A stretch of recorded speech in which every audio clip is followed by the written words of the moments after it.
আসসালামু আলাইকুম guys, welcome back to my another new blog. আজকাল প্রচণ্ড ঠান্ডা পড়ছে ঢাকায়, আর এই ঠান্ডায় গরম গরম কাচ্চি খাওয়ার ক্রেভিং হচ্ছিল, তাই চলে আসলাম কাচ্চি ভাইতে কাচ্চি খাওয়ার জন্য।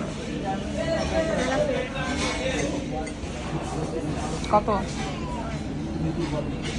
কোনটা ফেভারিট? কোনটা favourite?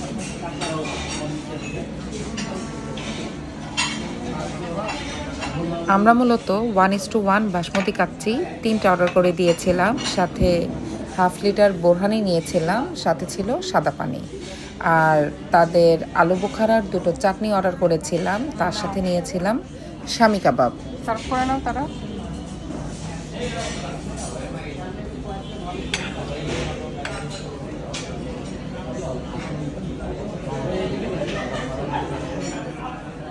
One is to one কাচ্চিটা আমাদের সবার জন্যই শেষ করাটা কঠিন হয়ে পড়ে, তবে আমার বাচ্চাদের যেহেতু এই কাচ্চি ভাইয়ের কাছে খুব বেশি পছন্দ, তাই আমি মূলত 1:1টাই অর্ডার করি। খাবার শেষ করতে না পারলে পার্সেল নেওয়ার তো অপশন আছেই।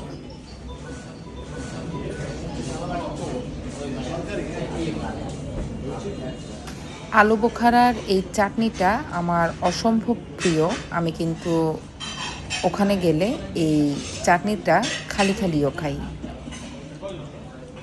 শামি কাবাবটা আমার বাচ্চাদের অত বেশি পছন্দ না, তাই একটা অর্ডার করেছিলাম। বাচ্চাদেরকে আমি প্রথমে ভাগ করে দিয়েছিলাম, তবে ওরা আমাকে পরে ব্যাক করে দিয়েছিল।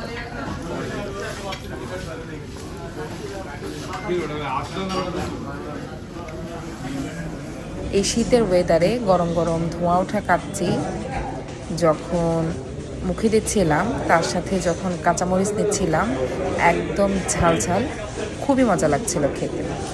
আর ওদের আরেকটা মোস্ট ফেভারিট আইটেম হচ্ছে আমার এই বোরহানি। তাদের বোরহানির টেস্টটা অসাধারণ। যারা যারা এর আগে টেস্ট করেছেন, আপনাদের কাছে কেমন লেগেছে আমাকে অবশ্যই জানাবেন।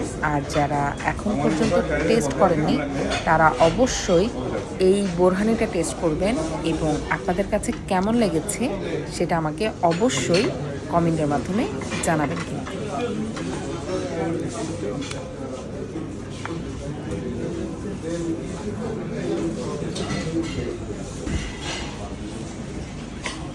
আমার পার্সোনাল ওপিনিয়ন হচ্ছে, ঢাকা শহরে সবচেয়ে মজাদার কাচ্চি এই কাচ্চি ভাইতেই প্রোভাইড করা হয়।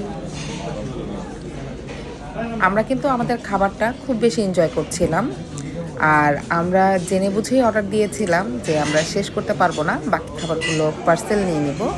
এই যে আমরা আমাদের খাবারগুলো পার্সেল নিয়ে নিয়েছিলাম। ছোট্ট একটি ব্লগ শেয়ার করলাম। যদি ভালো লেগে থাকে আমাকে সাপোর্ট করবেন। আল্লাহ হাফেজ।